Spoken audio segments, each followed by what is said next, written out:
All right, test test. This thing on. All right. Everybody say something. Hello. Hello.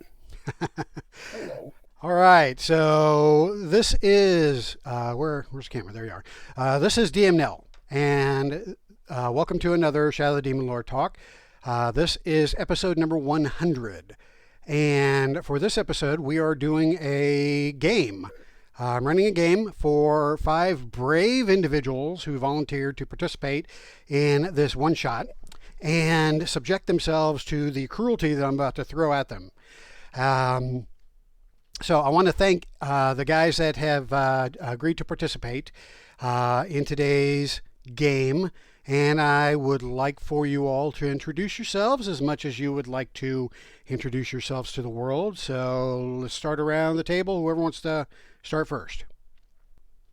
My name's Tom. I've played Demon Lord, I think like the last 3 or 4 campaigns, level 0 to 10. I've also done a couple runs of Weird Wizard to playtest that. Today I am playing a character that I have played before named Ekmor. He is a changeling who got tossed out by his family of farmers when they found out their son had been replaced. He fled to the city, where he became a pickpocket. Made the unfortunate mistake of killing a rich spellcaster. He barely survived, but he got his book and has taught himself to do some magic of his own now. So that's my character. Awesome. And you called him Eshmore? More like kind of icky. Ekmore. All right, gotcha. Awesome. Thank you, Tom. Who'd like to jump in next? So I'm Andrey, a pretty good played Demon Lord for quite a while, yo. So I have a big fan of DM now.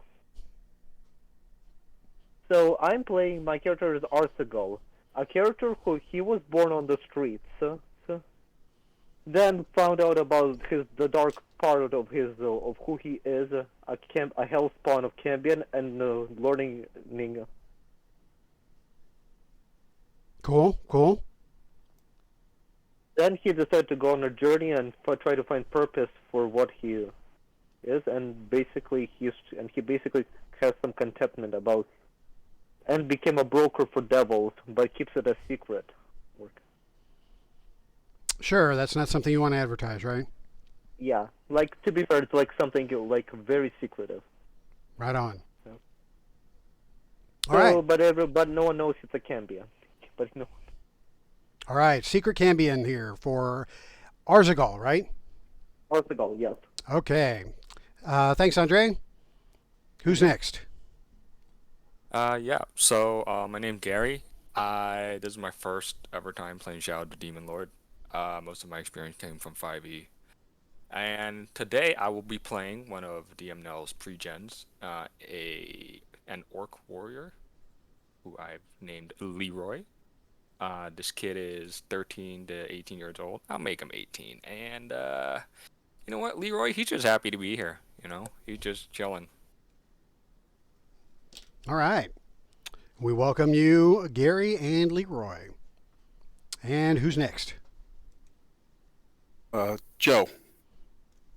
I'm playing Gunnar, a dwarf who left home to try to start over again on a new path. He is a mage, spell slinger. And that's what I'll be playing. I've been playing Shadow Demon Lord for about 2.5 years now, and it's now my favorite RPG. Awesome.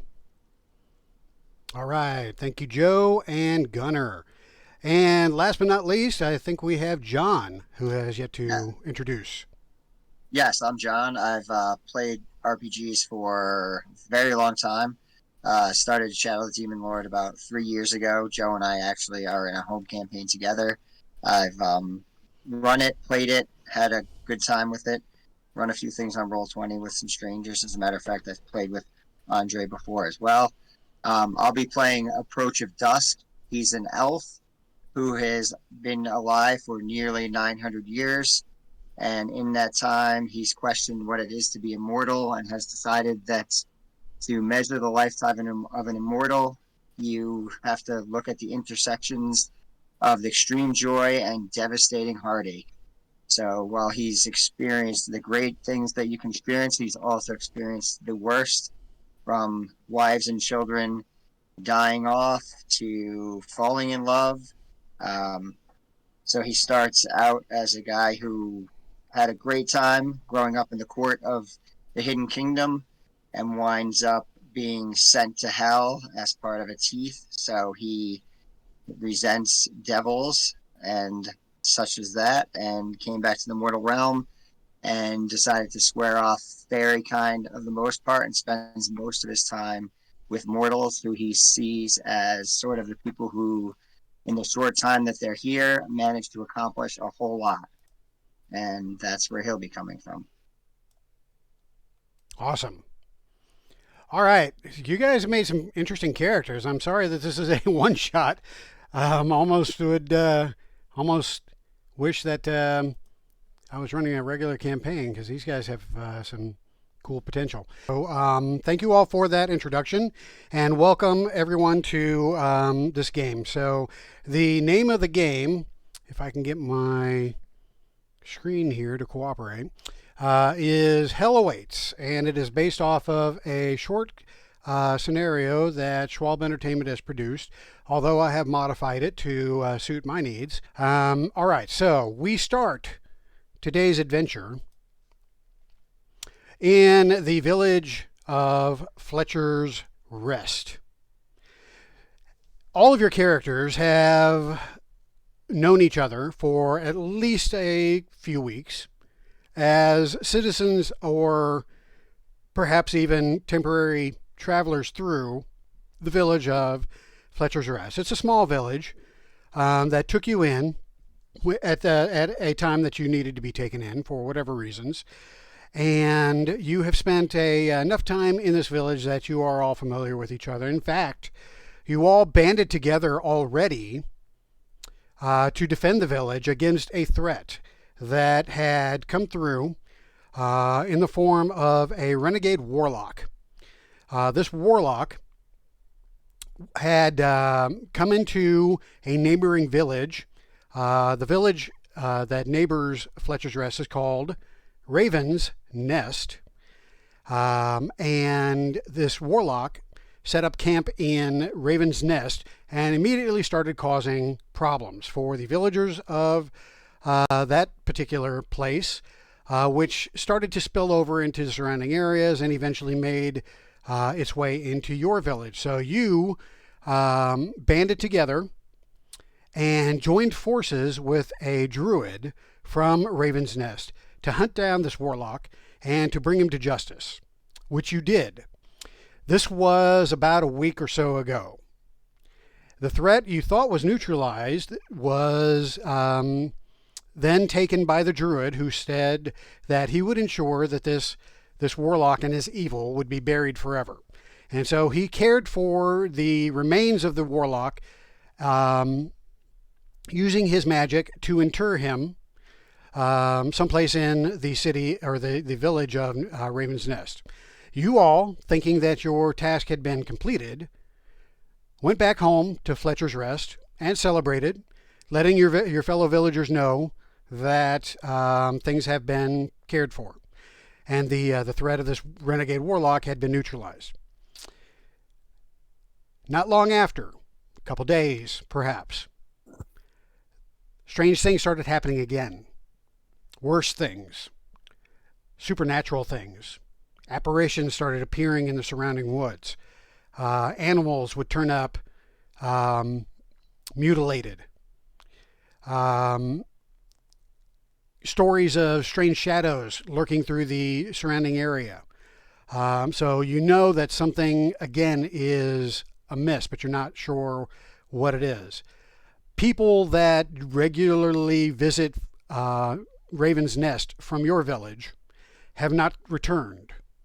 Likewise, people from Raven's Nest who regularly visit your village have not shown up. So something is up, and your town elders have called you together or your village elders have called you together to talk about what should be done. So you are all congregated in this town hall.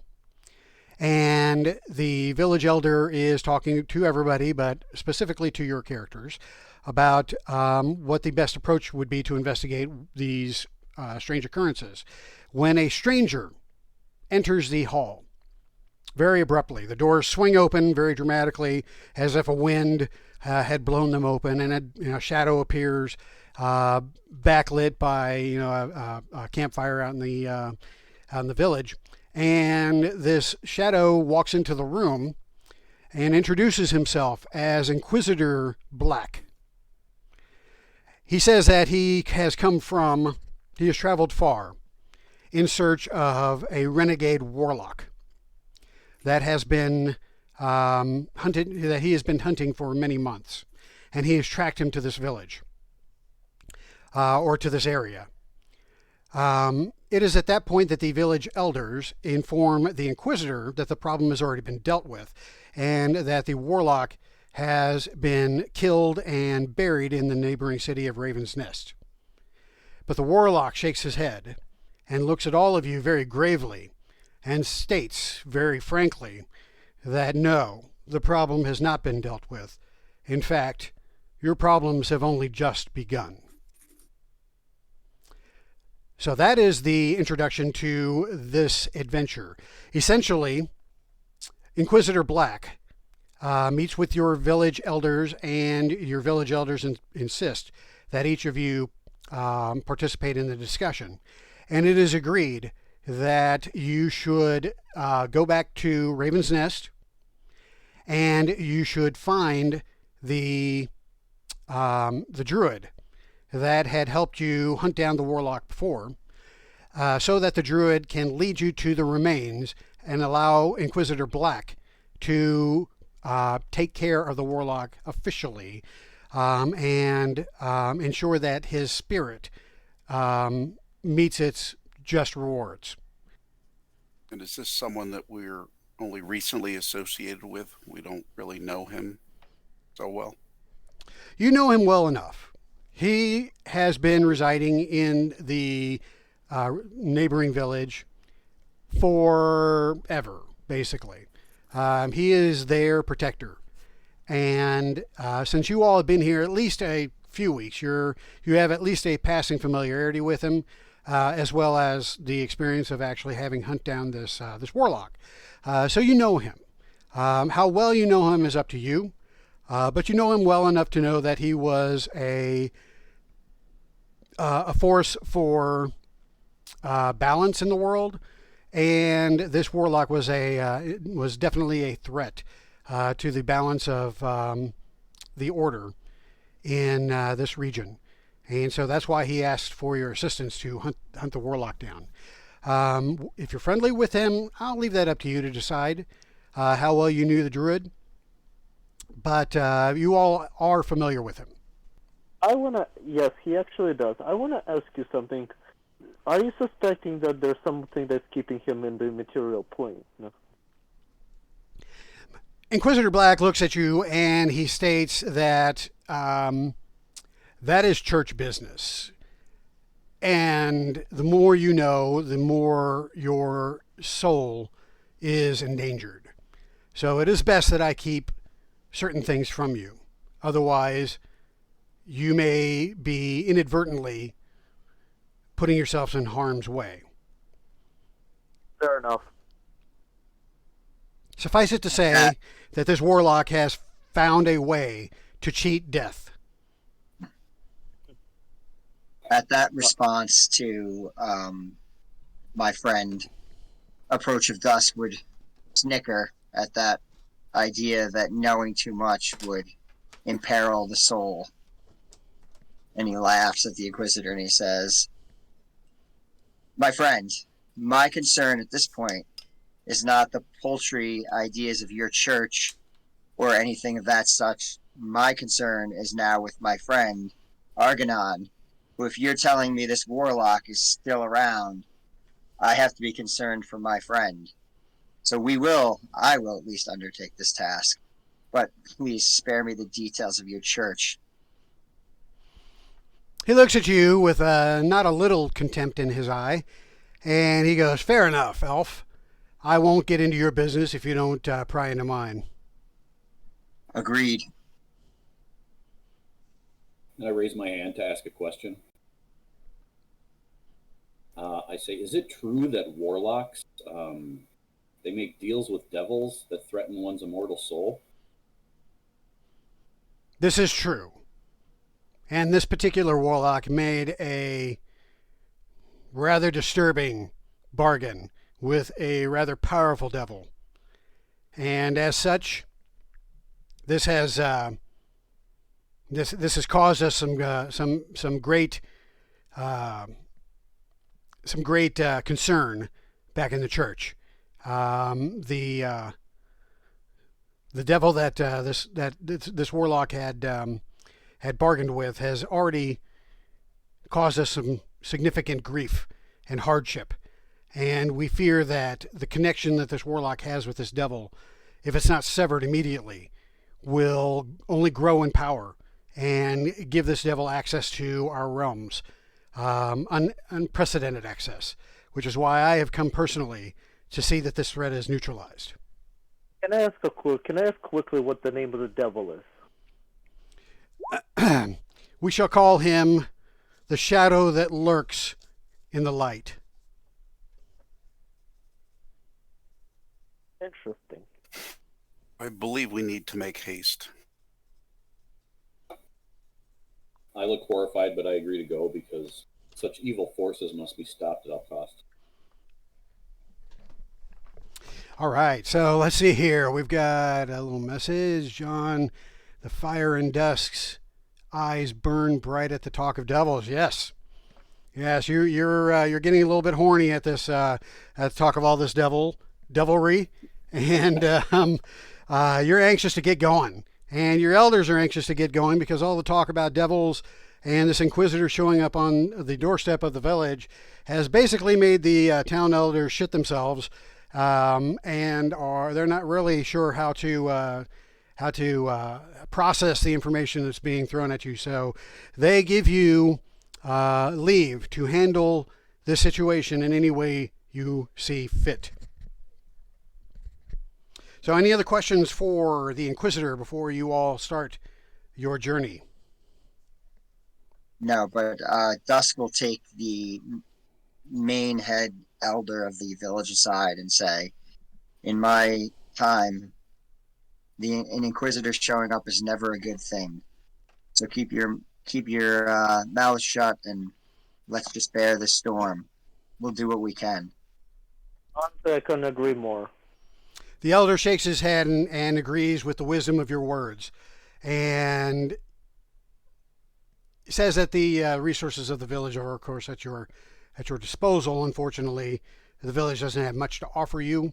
But of course, if you have any need for equipping your character with any basic arms, you may do so free of charge out of the core rule book, which would be anything from any weapons, any standard weapons that are in the rule book, not any enchanted weapons, of course. Or any other equipment that isn't already on your character sheet. If you want to pick something from the core rulebook, you may. I actually want the large shield. I don't have the usually. They will provide you with one. Okay. All right. So, the Inquisitor impatiently awaits for you all to gather your gear.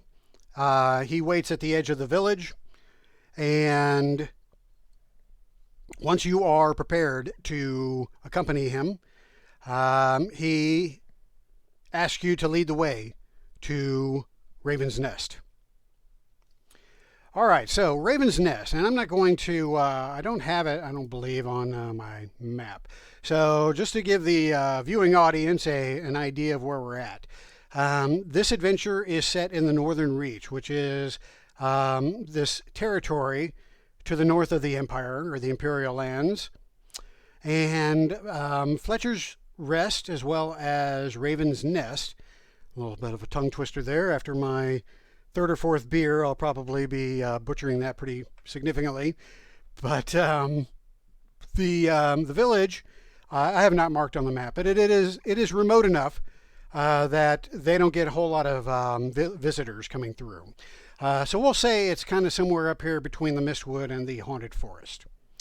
No, actually, I take that back. I believe that the original adventure that talks about Fletcher's Rest is in the Old Wood. So it's somewhere, I'm going to say, on the fringes of the Old Wood. Over here. Which you guys can't see because I don't have your player ribbon on the map. So let me correct that here. All right, so this is the map of Rural. And we're saying that Fletcher's Rest and Raven's Nest are somewhere in the vicinity of the Old Wood. All right, so you and the Inquisitor Black, hit the road to Raven's Nest. Now, this is a neighboring village. It is not far. We shall say that it is probably 5 or 6 miles away from your village. Close enough so that you have regular interactions with it, but far enough that it takes a little bit of time, an hour or so, maybe a couple hours, to get there on foot. And so on foot you go, and the Inquisitor insists that you go on foot, simply because the presence of the Warlock in his current form will likely spook or freak out any horses that you may take. So he definitely insists on going on foot. So you hit the trail, and it was already late in the day when the Inquisitor, or when the village elder called the meeting, and the Inquisitor showed up. After the meeting is all said and done, it is well into evening, and the sun is dipping very low into the horizon. The shadows are growing long on your trek to Raven's Nest, and by the time you get to the fringes of the town or the village, it is dark. Nighttime has fallen, and what you see when you enter the edge of the village is a heavy, what you think is fog initially, but the smell in the air suggests otherwise. And it is a smell that at least one of you, perhaps two of you, is familiar with.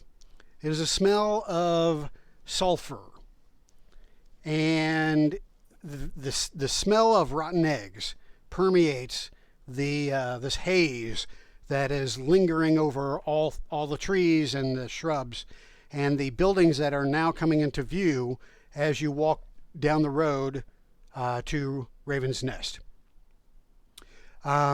Everybody also hears the baying of some dog or perhaps even a wolf off in the distance, getting louder as you approach Raven's Nest. All right, I'm casting. Think of hell is on this place, my friends. All right, Gunnar, so tell me what vigilance is all about. Vigilance is all about a heightened awareness, allowing me to have a boon on perception checks. Awesome. So you reach into your magic and you conjure forth the power to see sight beyond sight, stealing a line from Thundercats, and enhance your perceptions. And as you do so, things become more magnified, more clear to you. You see that this smoke is coming from one area of town, basically on the other part of the village, the other side of the village. Seems to be the where the smoke seems to be emanating from, but it has clearly permeated the entire area and has gone beyond the edges of the village and into the surrounding wood that you are now traveling through. And then I offer some enhanced senses to the elf. Thank you, Gunnar, my friend. All right, so approach of dusk. Gunnar wants to touch you inappropriately to enhance your senses. So, are you accepting this gift? Hey, when you've been around for 900 years, you'll accept any inappropriate touching. Go ahead. At this point, he probably doesn't even think it's inappropriate. There you go. All right. Well, as long as you're cool with it and nobody feels uncomfortable with the situation, then your senses are now enhanced as well, and you share the sensitivity to the area that that Gunnar has bestowed upon himself as well. The rest of you are kind of seeing just this haze in the area that seems to be backlit by a flickering, like a fire, perhaps, in the distance, somewhere deep in the village. Now, the village itself, you guys have been here before. All of you have been here before, at one point or another. So you know that the village proper is basically a circle. All the buildings are in a circle. And in the center of the circle is a shrine to the old faith. And this is a shrine that your druid friend basically maintained. He held his services there. And this village is very much an old faith village. Now, for Gary's benefit, the old faith is one of the religions of the this campaign setting. The old faith basically has the old gods, such as the Summer Queen and the Father Winter and various others. They are the religion that's kind of on its way out, being replaced by more modern religions, such as the Church of the New God, which is what the Inquisitor represents. So this village is, basically follows the old faith. And there's a shrine in the center, surrounded by these buildings, where some of them are homes and some of them are shops. And then there's one road leading into the village, which is the road that you are currently on. So you guys are on the outskirts and you're headed toward the village. Anything else you would like to do before you actually enter?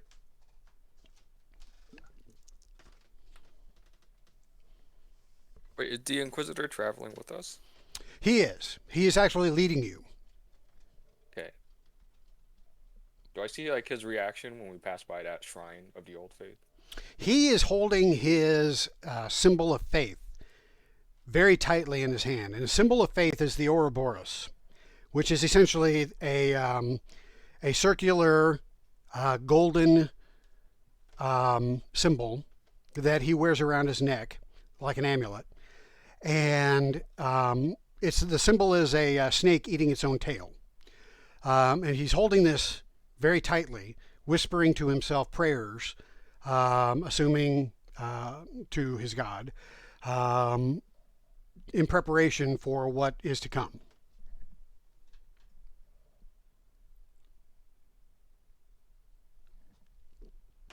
Approach of dusk, when we get to the edge of the town, would like to sneak towards the shrine as stealthily as possible, which might be okay because I have pretty good agility. I also have burglar as a talent, as a profession. Okay, so give me a agility challenge roll with a boon, and let's see how well you sneak in.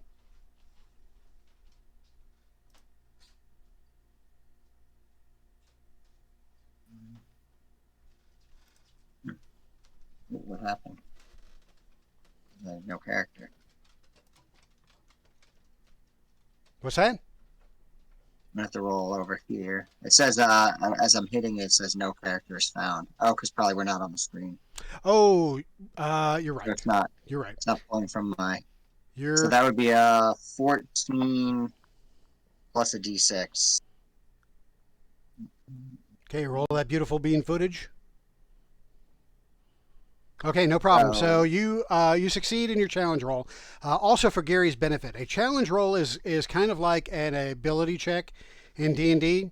When I ask for a challenge roll, the number that you are trying to beat is 10, regardless of the situation, you're trying to beat the number 10. Actually meet or exceed the number 10. So John's roll of 11 actually succeeded. He didn't really need to roll the additional d6 because an 11 is greater than or equal to 10. So that automatically means that his challenge roll is a success. So approach of dusk. You meld into the shadows and you start sneaking up into the fringes of the town. Oh, can I try to hide as well? Absolutely. I think I mentioned this in my adventure post, but I'm deaf as fuck. So if I ask you to repeat yourself, it's not your fault. It is totally mine. So I apologize in advance. I'll try to minimize that as much as possible. I have pickpocket. Can I use that to get a boon? Yes, go for it.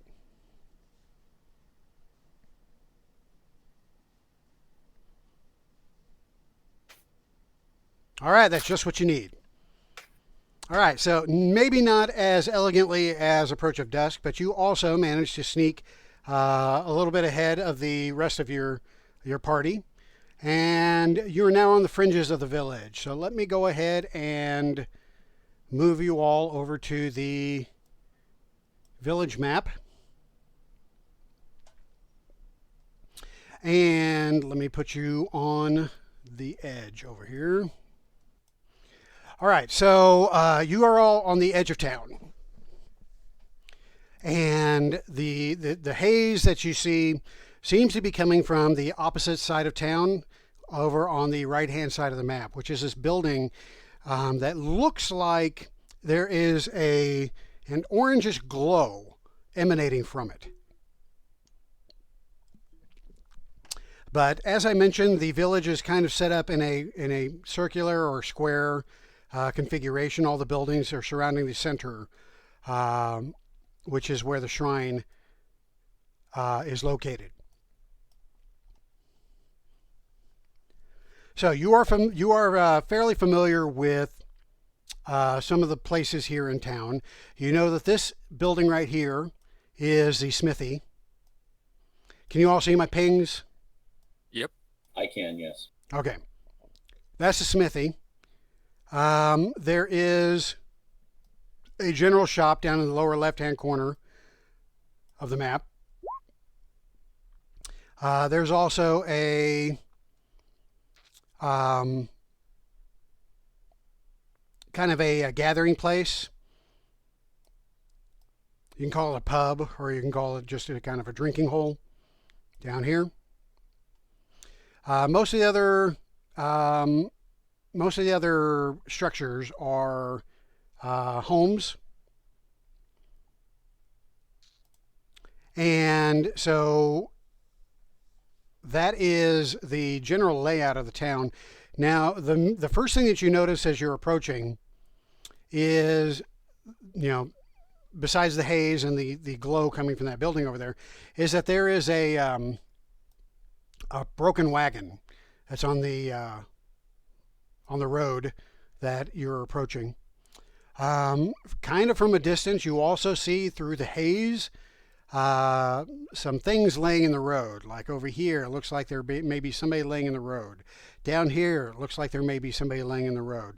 There's also a shape that seems to be lurking along this road that circumvents the center of the town. Over here on the right-hand side of the village. And this is a four-legged creature about the size of a horse, but it's not a horse. It is not moving like a horse. It's actually moving more like a predator. You're kind of worried about the size of this creature because it's moving like kind of like a wolf or a big dog, but it's much too large. At least it seems to be much too large to be either of those things, or at least a natural one of those things. Would I be able to identify it as a barghest? Okay, so you want to try to identify the creature. Yeah. Do you have any backgrounds in religion or in well, what are your backgrounds? Let me ask you that. Okay, my character's background, he's a criminal. And he has a criminal profession. Okay. But I did say that he knows about devils a lot. If it's like something to do with hell, he would know about it. Okay, so it's probably likely that you may be familiar with this creature. Give me an intellect challenge roll with a boon. Mhm.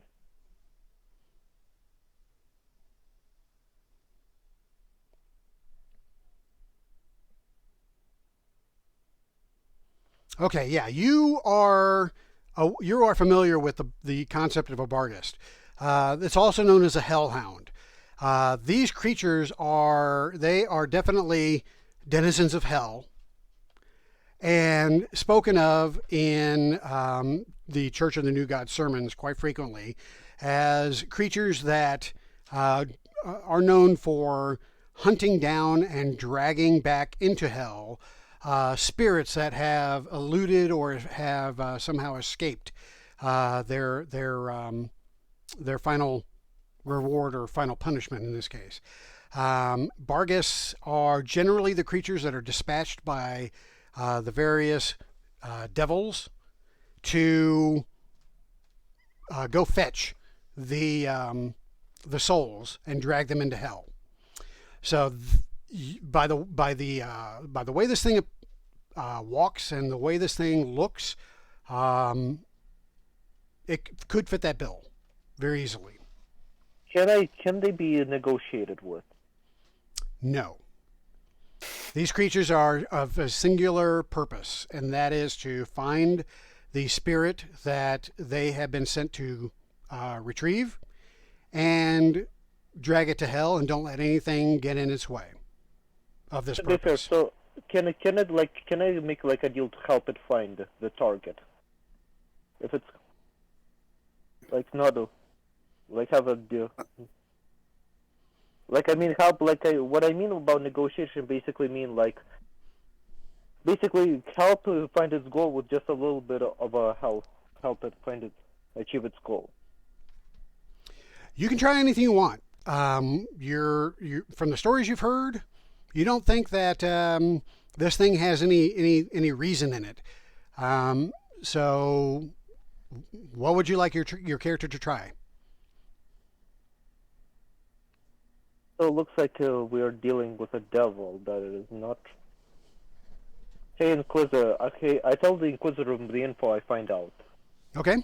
So the Inquisitor is kind of you look at him as you guys are kind of taking all this in. The Inquisitor is standing there, and he's got his symbol in his hand, which he seems to be rubbing it rather absentmindedly as he is staring at the creature on the other side of town, and he's visibly shaken by the sight of this creature, and you see sweat kind of building on his forehead and kind of dripping down the side of his face.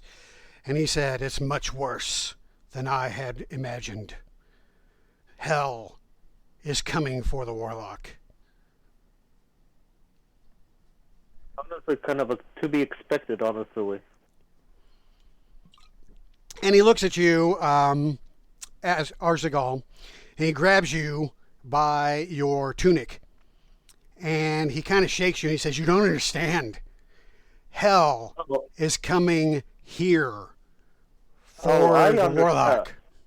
Oh, I understand what is going on, buddy. I don't need a reminder. Yeah. The Inquisitor looks like he's starting to lose his shit.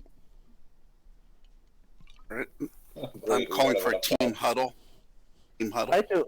In my opinion, we should honestly just leave the Barghest alone. In my opinion, it's not targeting us; it's targeting this warlock's soul, most likely. So it's better we just leave it alone. I cast Electrify on the Paladin, and then call for a team huddle to cast Seed of Life. No, don't. I recommend we just don't touch it. It's only after the warlock's soul, and I think it's better we just. You know what? Team huddle, team huddle. Let's do a plan of Nice. action. Nice. Thank you. Honestly, in my opinion, it's better. I think, in my opinion, I suggest we negotiate with it. Honestly, a deal to help it find the Warlock soul. Listen, man, I don't think the Inquisitor, I try to be a little stealthy. I don't think he wants to do that. Let's talk Honestly, out are of you earshot. insane?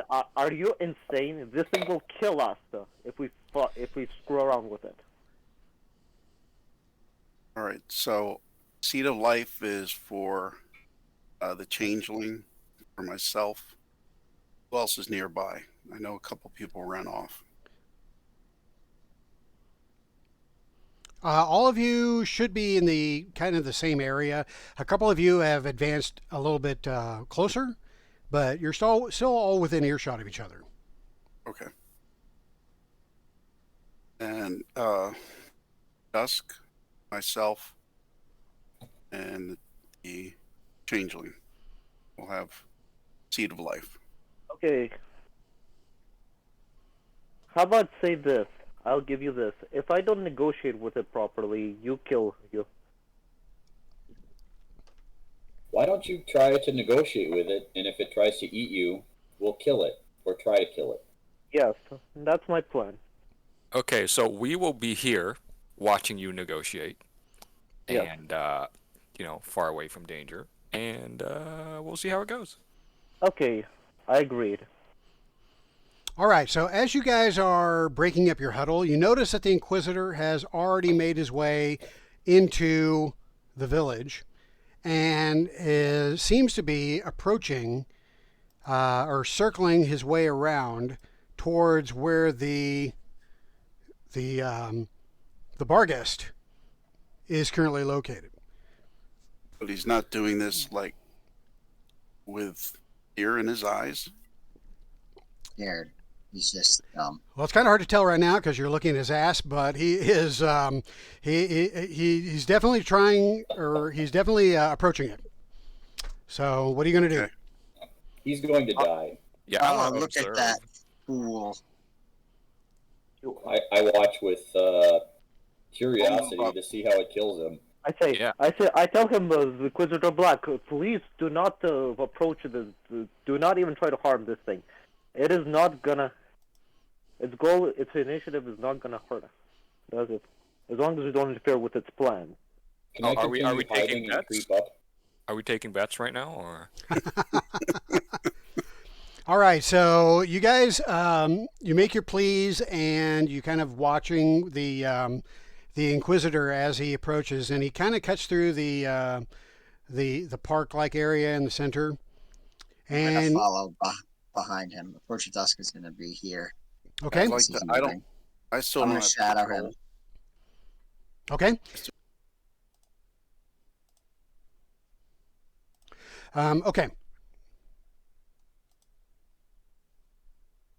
So as you guys are trying to catch up to the Inquisitor, you see him get to fairly close proximity to the Barghest, and then he starts shouting out. He presents his holy symbol prominently, and it starts glowing bright yellow light, and he is shouting out at this Barghest, "Go back to hell, you bitch from the depths, bitch from the darkness," and he just goes on and on and on about Okay, I do that equivalent of a slap in the face. So So you're watching him confronting this thing, and it basically turns and leaps on him and rips him to shreds. Mhm. Okay. His holy symbol drops to the ground in a puddle of his own blood, and the Barghest continues his circuit around the town with the Inquisitor's arm in his mouth. I still want to risk Okay. try to negotiate with it Okay. because it's better. It will be much easier to do. We won't have to deal. I step say- aside for the negotiator. Okay, I ask the Barghest. So whose soul have you come for today? It snorts out this black smoke out of its nostrils, and essentially ignores you as it continues kind of lurking along the path. As it's lurking, you notice that it's constantly looking into the center of the park area here, and you know that this is the shrine to the old gods, to the old faith.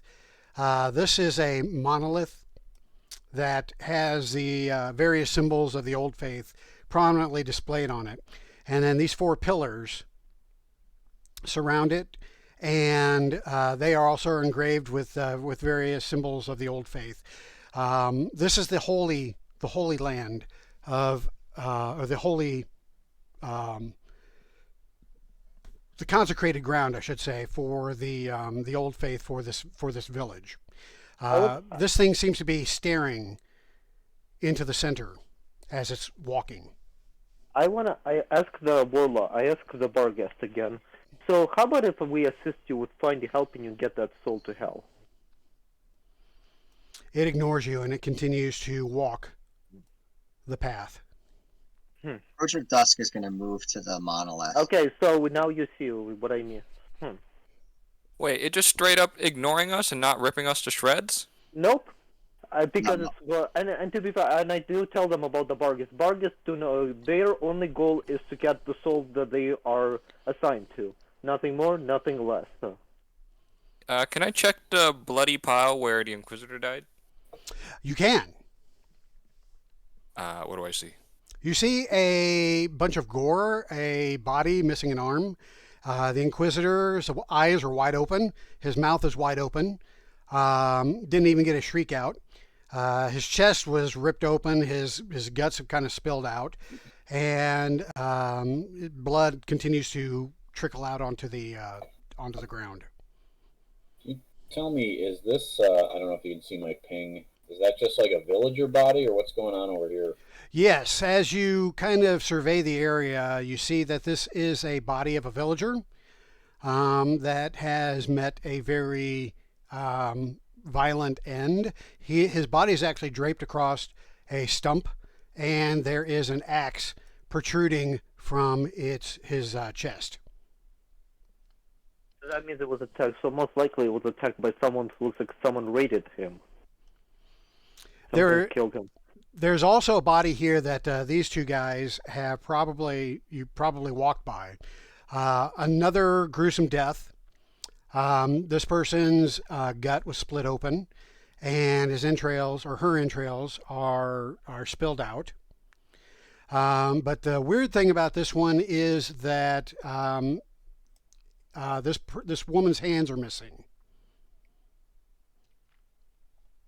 I can kind of see it's like the same damage as the Inquisitor. It's kind of clear that the dog did it. No. No? No, not at all. It looks like the hands were almost surgically removed, maybe by a knife, but most definitely a clean cut. Removed both hands.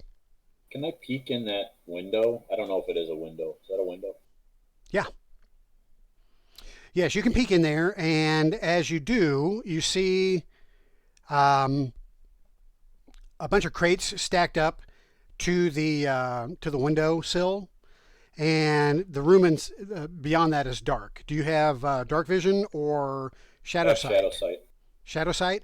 Okay, Yes. so with the ambient light filtering in through the window, your shadow sight is sufficient enough to make out a body that is in the center of the room, kind of in this area here, and also in a pool of its own blood, having met a gruesome death as well. Lovely. Now you recall this is the smithy, Okay. Thanks. and the body looks like a dwarf.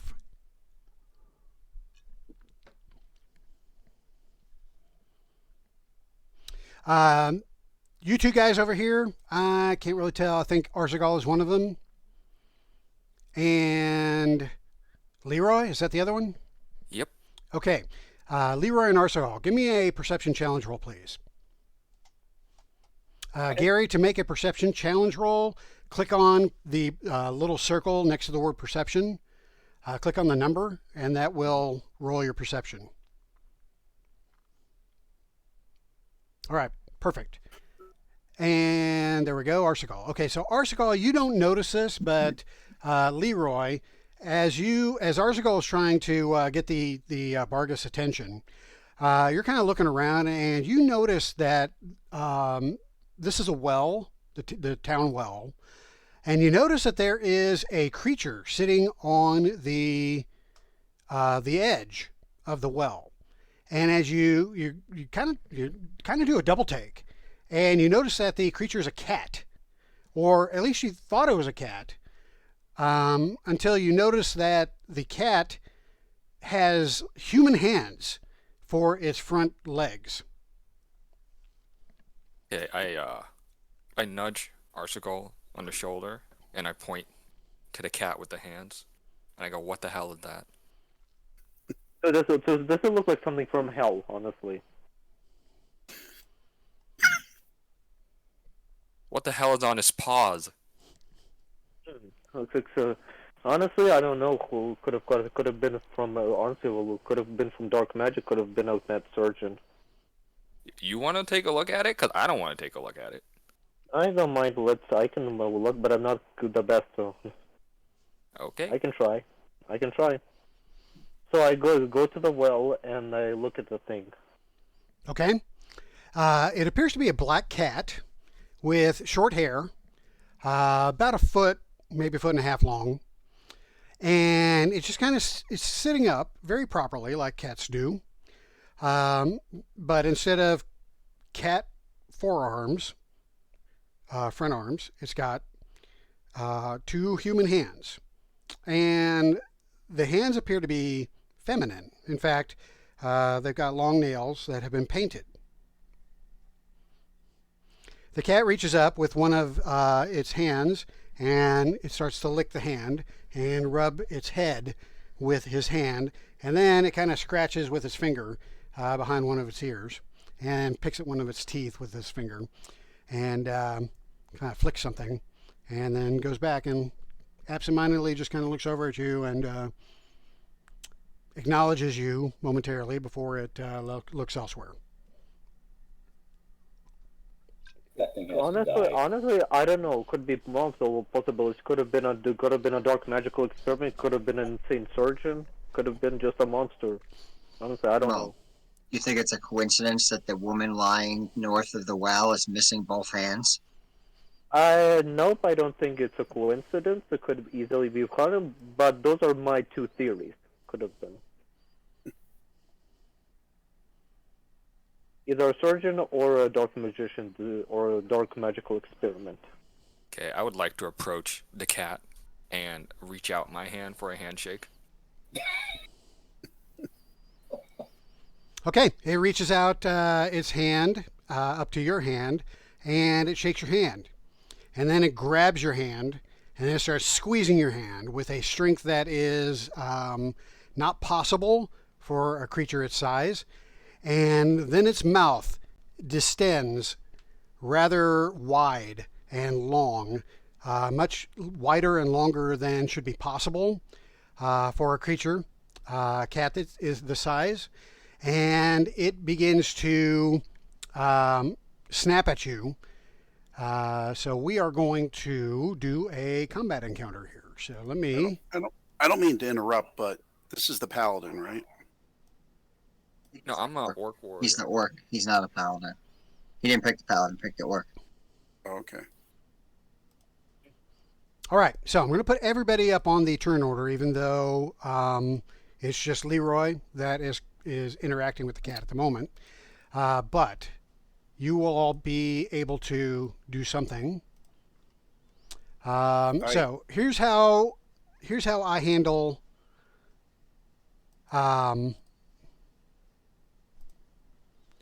Here's how I handle combat in Roll20. It's not optimal, but it's the best I've been able to do it, considering that it's not really set up for the initiative system for Shadow of the Demon Lord. So, Gary, this is another difference between D&D and Shadow of the Demon Lord. The initiative, the way we do initiative in Shadow of the Demon Lord is with slow turns and fast turns. So every round you have the choice of going on a fast turn, which means that you can either attack or you can move, one or the other. Or you can delay and go on a slow turn, which means that you can move and take an action. So if you are, just to give you an example, if you're right next to a creature and you're just going to attack it, then you would want to go on a fast turn. But if you need to move to get to a creature in order to attack it, then you would want to go on a slow turn. Does that make sense? Or use the dash action to basically reduce to attack with a little bit worse result. Right.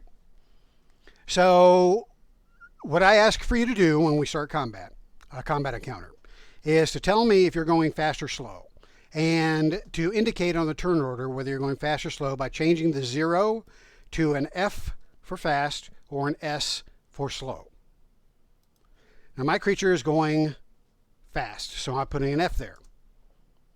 Now once everybody puts their intention on going fast or slow up on the turn order, then I'll rearrange it so all the fast turns are together and then all the slow turns are together, and then we'll go from there.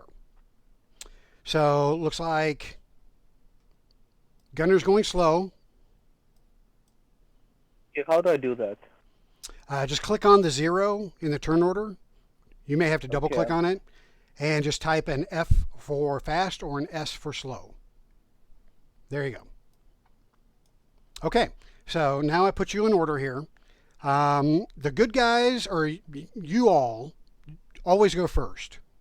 And then the bad guys go after the good guys go.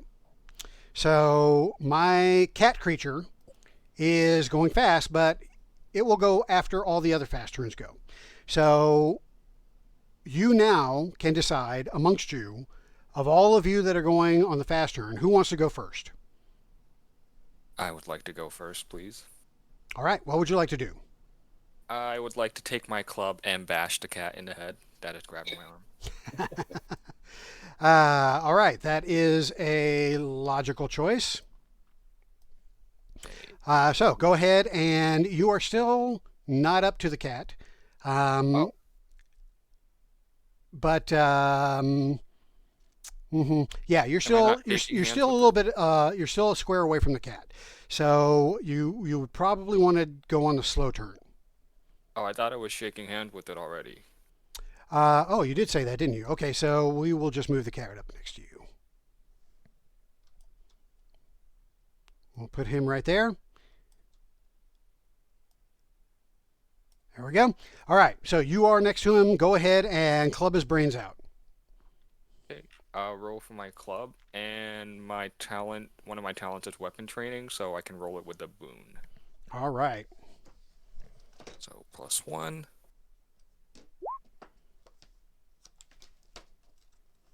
And also combat prowess, so my weapon attacks deal an extra 1d6, so I will do that. So that's Nice. 11 total damage. All right, so yeah, that 24 is definitely a hit. And 11 damage, you say? Yep. Okay, that is enough to kill it. So you smash the brains out of this cat, and the cat's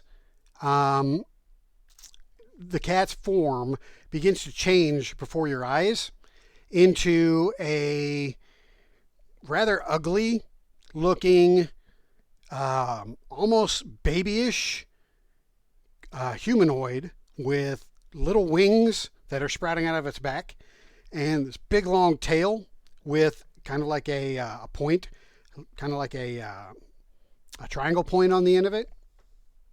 And it's got little horns sticking out of its head. And it basically it starts to smoke, and then it kind of starts to dissolve into this black ichor that drips down the side of the well. As you do that, you hear the screech coming from this building over here to the right.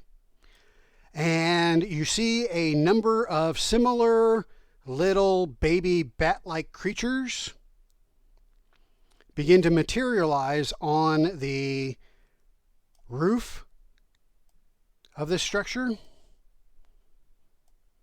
as if out of thin air. Do they look like something? So they look like something from hell. Yes, they do. You want to give me an intellect challenge roll to try to guess Yeah. what they are?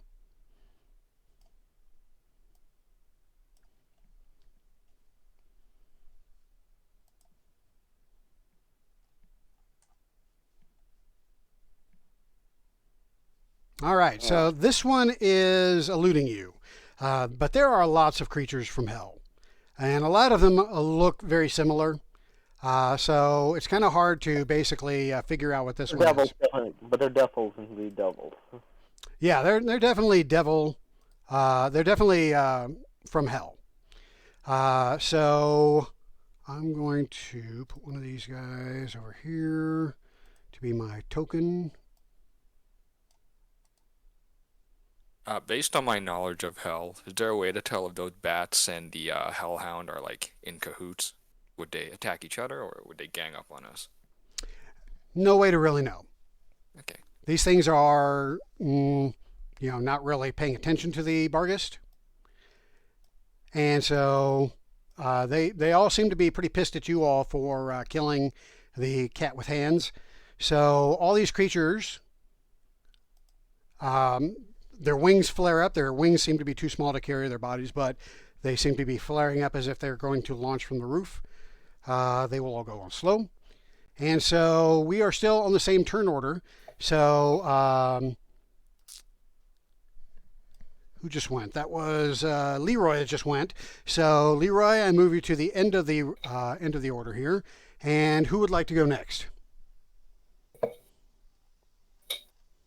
I'm gonna since I went fast, I will run to this area here and also try to determine what type of Denzi of hell they are, since I spent almost a century there and I have a cult. Okay, give me an intellect challenge roll with two boons. Sorry. Still saying that my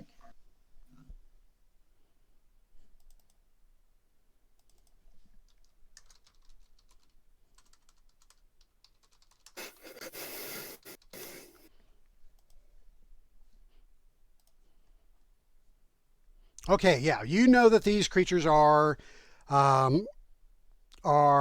bogies. They're called bogies. Basically, these creatures are all over hell. They generally work for greater demons, or devils, I mean. But they also are known to be summoned to the mortal realm to do service for powerful magicians. They generally are not found in this world in such great numbers. So it is really weird that you see this number of bogies congregated on the rooftop over here. It's almost like they found a way to sneak out of hell.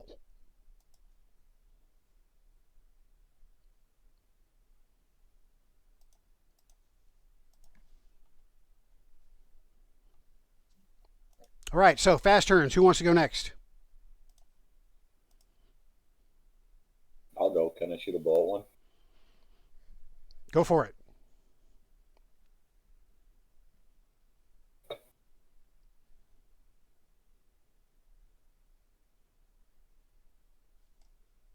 All right, so you're targeting. I'm assuming you're targeting one on the roof. So the corner. yeah, so the arrow whizzes by, barely clipping one of these creatures, but not enough to damage it. Okay. So in other words, you missed it by that much. All right, so Dusk, you are the last one going on the slow turn or on the fast turn. What would you like to do next? I already ran up to here. Okay? We're done with fast turns, and we now go to the slow turns. So we have Gunner and Arzigal. Who wants to go first? Gunner. Go ahead. All right. I cast this on those creatures on the roof. Nice. All right. So, Gunner, you call down your magic from the heavens above, and the clouds start stirring as bolts, arcs of electricity start to form and answer your call. And the bolt strikes down from the sky and hits. Which square are you targeting up there?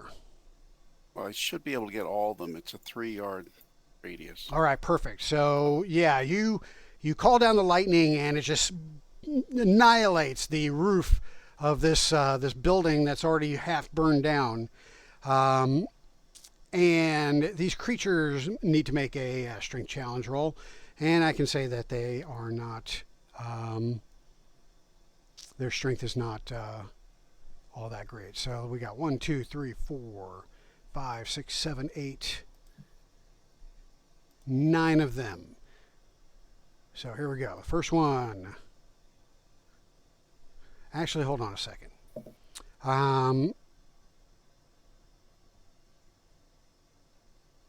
So if they fail the strength challenge roll, Take 15. takes half damage. All right, so even with the half damage, that is sufficient to kill them all. And so all these creatures screech as the lightning just kind of tears down from the heavens and annihilates this section of roof and burns them all to a crisp.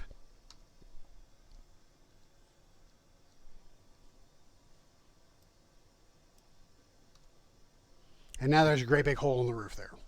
Nice. All right, well done. So it looks like there are no other creatures in the immediate vicinity, and so the turn order will now be closed, and you have no opponents to attacking you, so you may now move about the village and continue your exploration. But does this place, this building right here, to reek of like hell itself? This place, the building, this burning building. So you take a moment now to kind of study the structure. Now that you're close to it, and that you had creatures that were about to attack you standing on it, and you can see that the grass and the earth around the structure is glowing in this unearthly kind of orangish weird glow.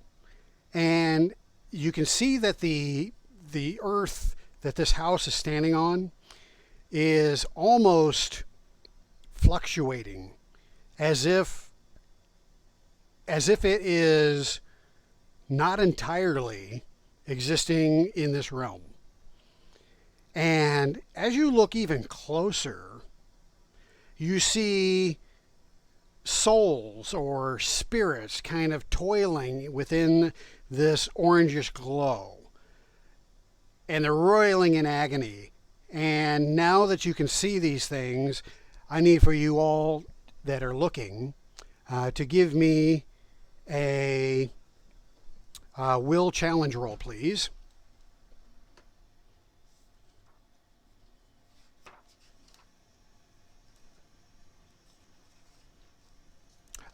Those of you that have experience in hell, you can add a boon to that. Okay. Nope, I fail. Oh, Arzigal, sorry to hear that. Leroy, you're good? Dusk is good? To be fair, it actually would make sense for him to be afraid of him because, well, his fate is... Yeah. Yep. Who else we got? Ekmore. There we go. Ekmore's good, and Gunner. Gunner's good. All right, so Arzigal, you have been instantly reminded of the harsh, inhuman treatment of souls that and the tortures that they are subjected to in hell, as you catch a momentary glimpse into that realm once again, and you are stricken with fright. I'm not going to have you mark your character sheet because we're not in combat right now, so this will probably wear off by the time it matters. But you do get a point of insanity added to your character. And normally, if we were in combat, you would be frightened for 1 round for every point of insanity that you have. But since we're not in combat right now, it doesn't really matter. So it will wear off. But your insanity, the point of insanity, sticks. Basically, when I see that, I'm reminded of my horrible fate. Yes. And all your past sins come to the forefront of your memory, because that's what hell does. It reminds you of what a terrible person you are. Anyway, all right. It takes them a while. So It that's takes them a what while to this go structure is. It's basically it's a portal to hell.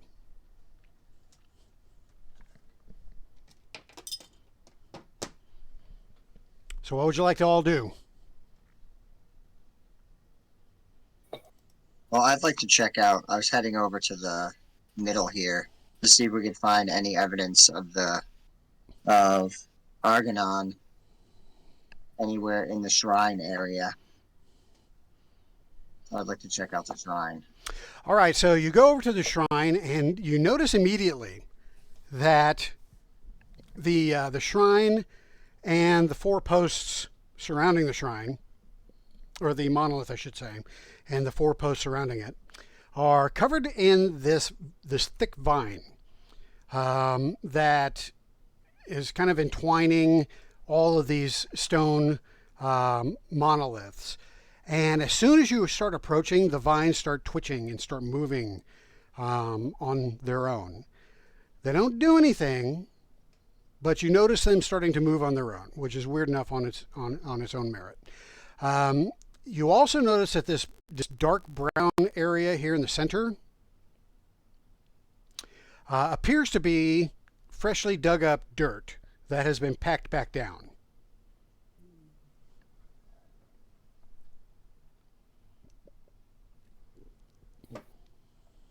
Can I real quickly look down the well with my shadow sight? I'm sorry, say again, what's on the what? Can I look down the well with using my shadow sight and see if there's anything nefarious down there? Yeah, you can look down the well, and it does appear to be a normal well. It looks like there's water at the bottom of it. There's a bucket that's kind of floating on top. Looks like it has been dropped in there, probably by the stupid cat with the woman's hands. But it looks like whatever's going on over here hasn't affected the well yet. Okay. Can I search for that Ouroboros pendant on the Inquisitor dead body? Yeah, no need to search for it. It's laying right on top of his. It's actually in his one remaining hand, is still gripping it. Oh, can I pry it from his hands? Absolutely. All right. I take it and I ask the party, like, does anybody know how to send someone back to hell? Because I thought we were relying on the dead guy to send him back. Well, that how you see here is one of the ways you can get back to hell. Or this portal, probably. Okay, I'm just following your guys' lead. I'm not a very religious person. Does anybody want to search the Inquisitor for any upgrade in weapons? Any chance he was carrying a hand crossbow or a pistol?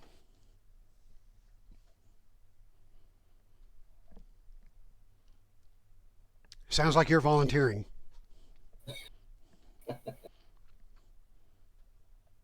Actually, as long as we're searching bodies, can I go loot this handless woman and this guy over here, see if they have anything of interest?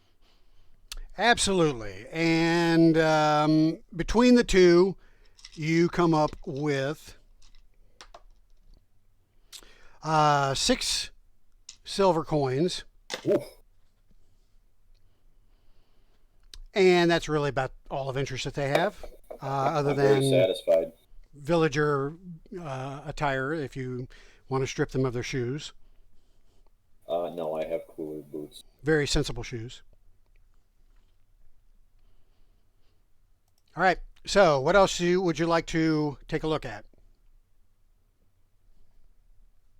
I am Wait, actually. well, can I ask a quick question? Can I ask for a quick reminder? Where's the shrine? It's right in the middle. On, Yeah, this is a mound of dirt that looks like it's been something was dug up and then buried, and then the dirt has been packed back on top of it. I There you follow go. the old faith. I'm just curious. Do I notice any more details than like a normal person who doesn't follow the religion would notice? Um, Not really. I mean, it's pretty clear that this is probably where the warlock was buried. I mean, there's no sign, that says warlock buried here or anything like that. But knowing what you know of the druid, he probably would have disposed of the body of the warlock in a place that he deemed was safe. And what would be more safe than beneath the symbols of his faith? So it's more than likely the warlock is somewhere under that mound. It seems like the Barghest cannot willingly enter this area; just keeps pacing around it. That is a good assumption. The Barghest keeps looking in that direction as it's making its circuit, but it doesn't seem to go any further than the dirt road that surrounds this park area or the So shrine area. let's give it the warlock's body. Well, why was the ground dug up and then put back if the Warlock's body is in there? I'm not convinced it's there. Well, they had to be dug up to put the body there to begin with. That's true. He may not be there. I mean, wasn't the bar just kind of staring at this general area? Yeah. Yeah, something's Yeah. over here that it wants. So It can't get in it because it's too religious or something. because it's consecrated. Oh. Yeah, the other thing you notice is that the area around the dirt mound, the grass seems to be dead, whereas the grass, surrounding it seems to be pretty healthy and green. Also, these 3 trees, also likely showing,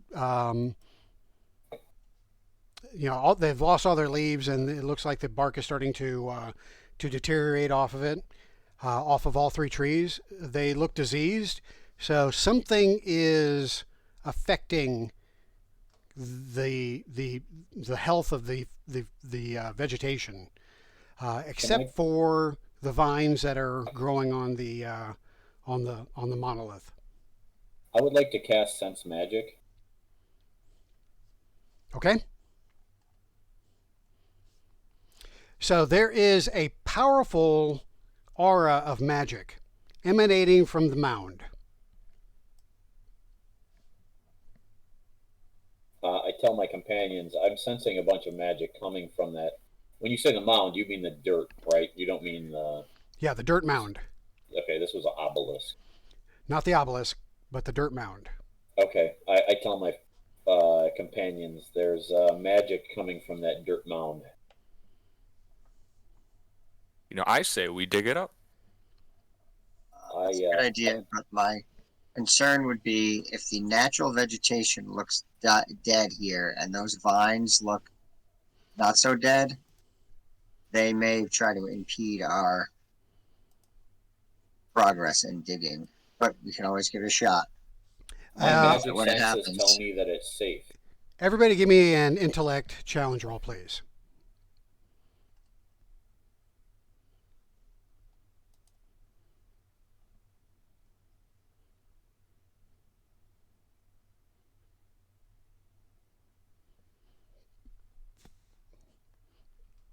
Okay, Leroy Gunner succeed. Ekmore fails. How about... Yeah, there we go. Arzagal succeeds. And Dusk fails. All right, so Arzagal, Gunner, and Leroy. When it's suggested that you dig up the Warlock, Leroy, Gunner, and Arzagal remind you all that the Druid had told you that he was going to take care of the body and make sure that it doesn't cause any problems. That suggests that the Druid did more than just bury it. He probably put some sort of protective, some kind of protection on it. So if you start messing with this mound, the magic that has been sensed on it is probably going to be triggered. For good or bad, you don't know. Probably for bad. On second thought, seen- let's not. We've seen no indication that Argonon is among the dead here, right? I think we need to find Argonon. Yeah. He's alive. And a shovel. Yeah, shovel would be helpful. So yeah, you haven't seen any sign of Argonon yet. In fact, you haven't seen any sign of anybody living in the village yet. The careful investigate Why don't we investigate continue some of the searching? houses. Yeah, I agree. I noticed, I looked a little bit in the smithy, and there appears to be a dead dwarf in there. And I point off in this direction. I looked over here. So I don't know if we should go in there, but I mean, we Okay, gotta I'll find support- Argonon, right? Also, yeah, we have to find him.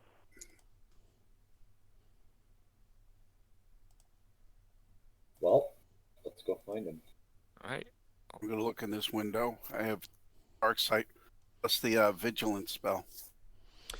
So looking through that window, you can see that the room is dark, and there is a body that's splayed out on a table in the center of the room. Pretty clearly dead. Lots of blood everywhere. I would like to come inside and investigate the area. Investigate the interior. Do you want to go in? Yeah, I want to get in. Okay.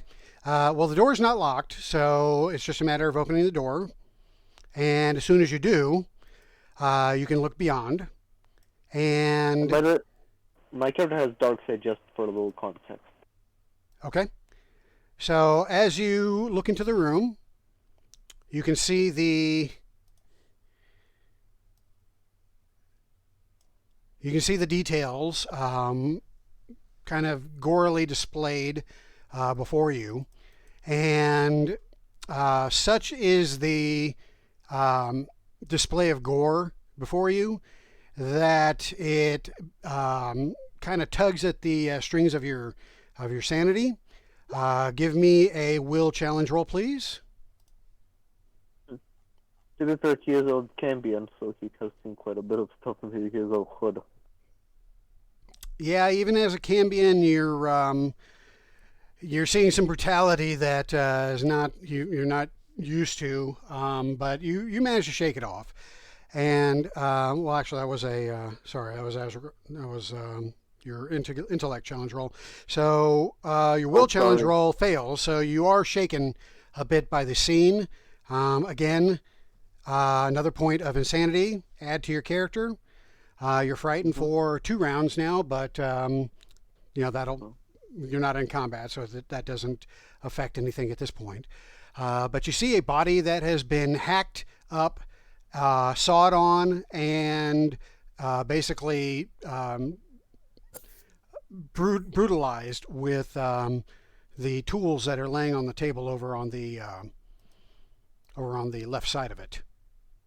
So it looks like, from my opinion, it could easily be someone was chopping off the village. It could have easily been either beastmen or human raiders. So. Somebody that likes to tear people up. is doing some work around here. Or it could have been easily a devil, honestly, because I try to get it a little bit more inside. Okay. I'm opening this door over here.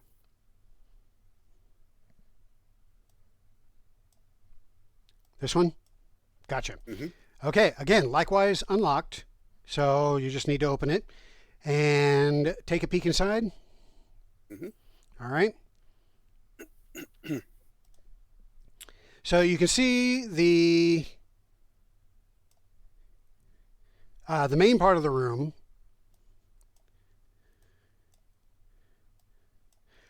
And another dwarf lays dead on the ground just outside the door, or just inside the door. It looks like this dwarf's face was put into the grinding stone over here, and essentially there's no features on the face anymore. His chest has been split open as well. Just blood all over the place. The Hearth. yeah, the hearth here is cold. Doesn't look like it's been fired up anytime recently. And the rest of the place likewise doesn't appear to have been used probably within a few days. You see a shovel? Who's at the door? Joe? No, Yeah. Joe. So Joe, give me a will challenge roll as you see the poor dead dwarf there. This related to here? No, it's just the gory scene is enough to perhaps shake your sanity a bit.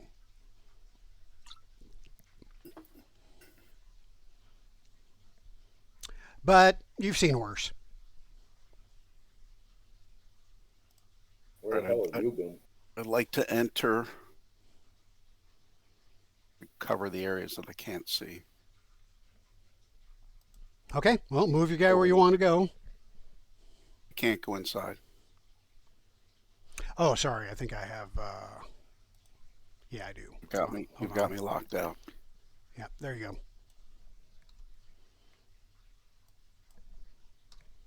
All right, so you move in, and as you kind of go around the corner there, you see a figure that is hunched over, and it is gripping something in its hand, and it darts at you from the darkness. Now, you have dark sight, right, or shadow sight? I do. Well, I also have vigilance on. All right, so you can see that this is a dwarf, and from the looks of it, it looks like the master smith of this establishment that you have probably done business with, or at least talked to in the past. However, he's covered in blood, and he has an axe in both hands, and he's got this manic look in his eyes, and he runs directly at you, shouting that you will not drag him to hell. So put fast or slow up on the turn order. This guy's going to go fast.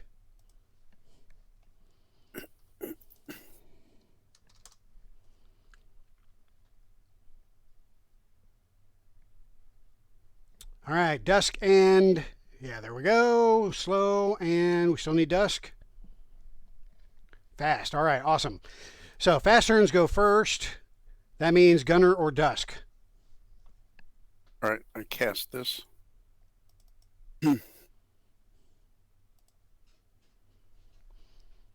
All right, Storm Mantle.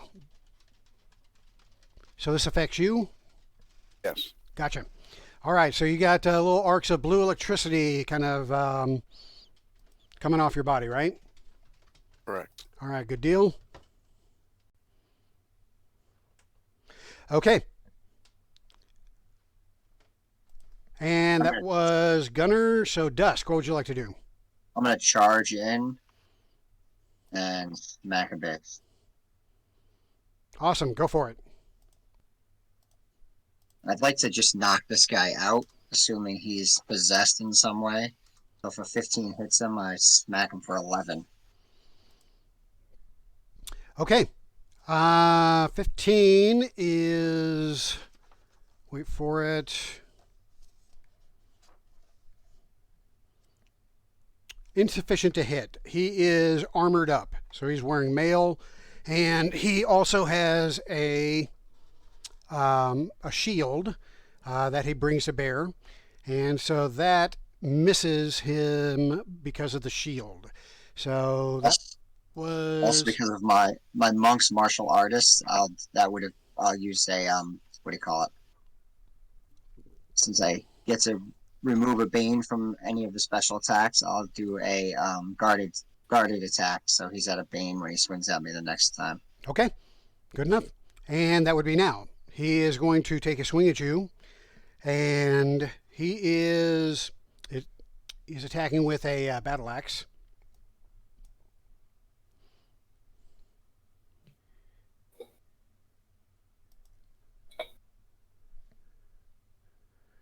Wait for it.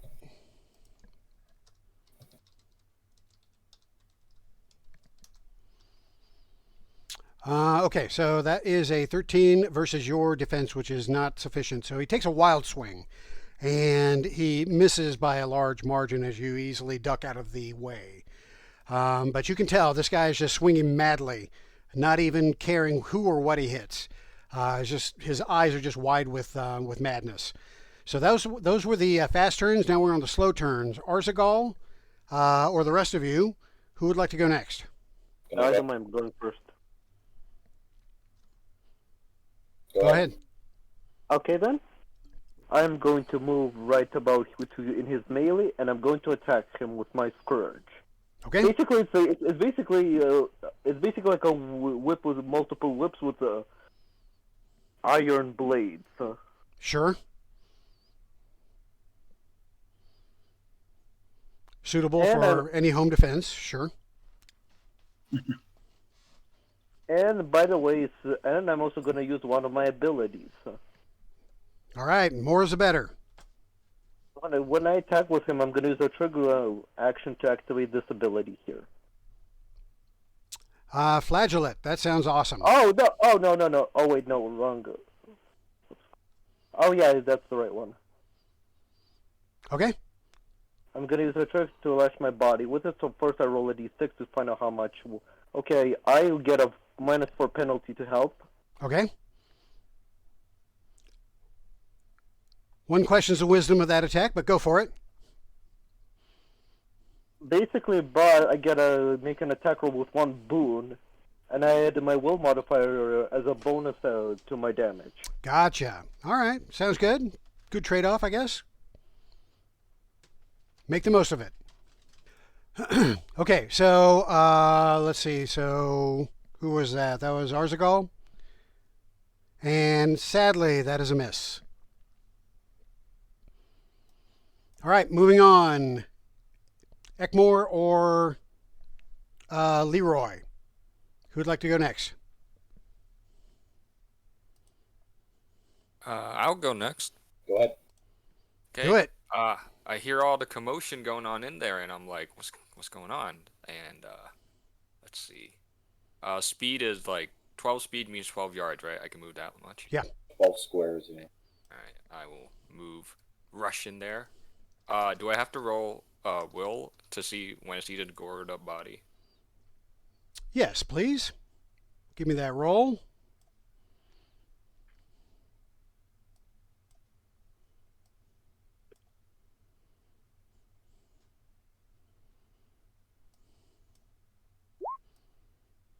Nice. Good job. Yeah, no problem. You've seen worse, so you kind of step over the body and enter the room. So what would you like to do? I rush in there and I'm like, what's all the hubbub, guys? What's going on? And then I see the crazed up guy. And oh man. And let's see. I got a pistol. Do I? Is there like, does it cost an action or any like bonus action to switch weapons during combat, or is there not a rule like that? That's usually a minor.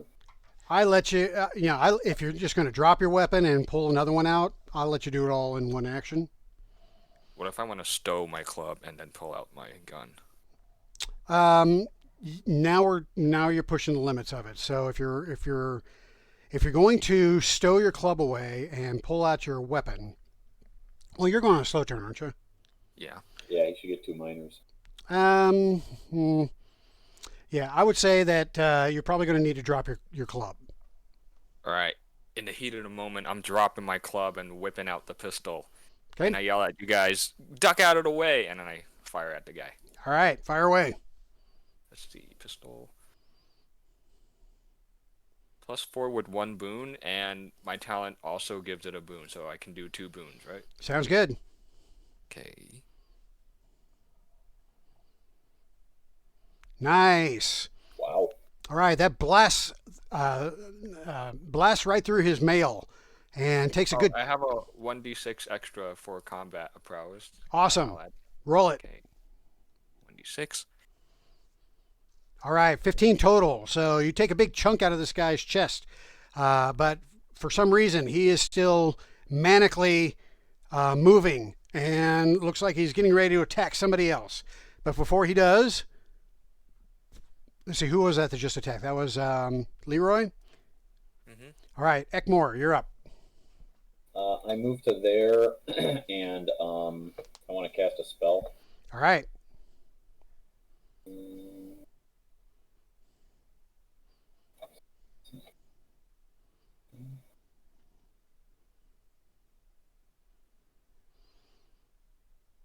Nice. That's against his agility. All right, so his agility is not fantastic, so that is a hit. He gets acided then for 8 points of acid. All right, so that glob hits him right in the face, and it just eats his skull away. And he's just screaming maniacally as the acid just goes down his throat and just turns into a gurgle. And he just drops to the ground as his head just kind of disintegrates. I kind of shrug and like, hopefully we were trying to keep him alive. I suppose we weren't. Wait, did we like recognize him while we were killing him? Yeah, he was the master smith of this place. He's actually made stuff for you before, so you were on friendly terms with him. But he was not in any frame of mind to remember you as allies, so you did what you had to do. At least that's your justification. Now they need a new smith here. There you go.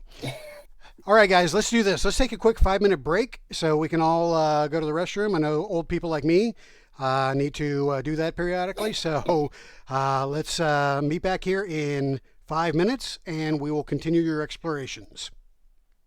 Okay. That's good.